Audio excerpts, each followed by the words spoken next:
মানুষ যে আসে, চিনছ তুমি মন্দ মানুষ, ভাবছ বলবে তারে কি পা, জিরাফ কিন্তু সবই দেখে, উচ্চে রেখে গুদা। চারদিকে মুখোশধারী হাজার মানুষ আছে, চিনলে পরেই বন ময়ূরের ছন্দপতন নাচে। তুমি শুধু শক্ত হাতে ফসল ফলাও, লাঙল চালাও মাঠে, অতি চালা কুচুকেরা সব গুটি গুটি পা চালিয়ে যাচ্ছে শ্মশান ঘাটে।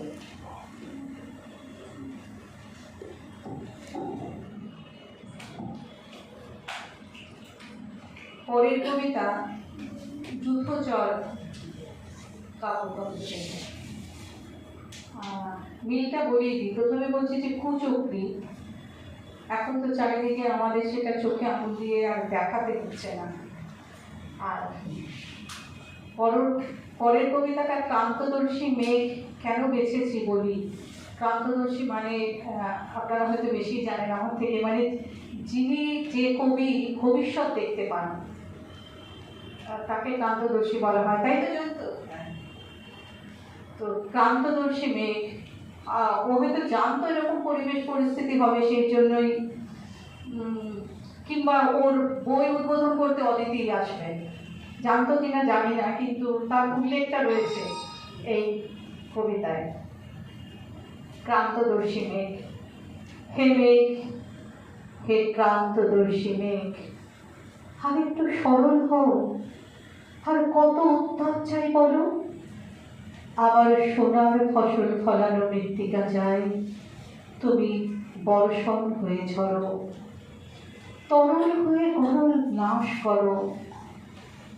জানি তুমি দমকা বাতাসে উত্তরে মেঘ হয়ে কখনো সখনো আবার খরক্লিষ্ট হৃদয়ে চুপি চুপি উঁকি মারো। চলো তবে এবার ফসল ফলানো যাক, অভিমানী তরণের স্তম্ভ চূর্ণ করে দুজনের ভালোবাসা নিয়ে বৃহতের ফসল ফলুক।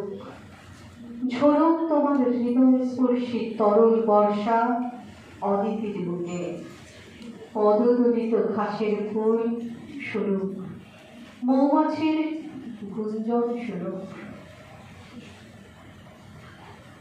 আর জয়ন্ত কেন ক্রান্তদর্শী, যখন 3-4 দিন আগে বললো যে এখনকার পরিবেশ পরিস্থিতি যেরকম হয়েছে, তো আসলে আমরা তো সব কিছু বন্ধ করে থাকতে পারছি না, খাওয়া দাওয়া সবই চলছে, বাজার ঘাট অফিস, সুতরাং যাদের কাজ কবিতা লেখা, যাদের কাজ কবিতা পড়া, সেগুলো তো চালাতেই হবে, চলবে।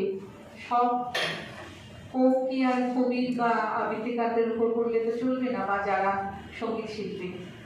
তাই যেরকম আন্দোলন চলবে, যা চলবে পরিবেশ পরিস্থিতি অনুযায়ী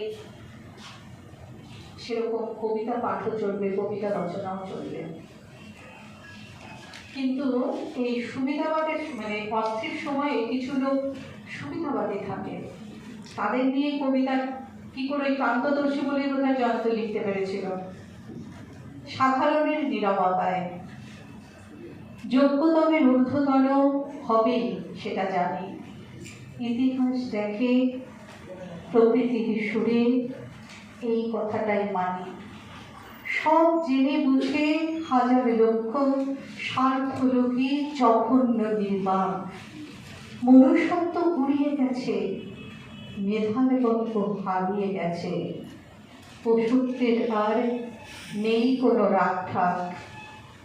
যোগ্য বাছাই করার জন্য যে বিচারক সিংহাসনে বসে, অন্ধ তিনি আগে থেকে সাধারণের নীরবতায় আজকে বোধহয় কানও গেছে খসে।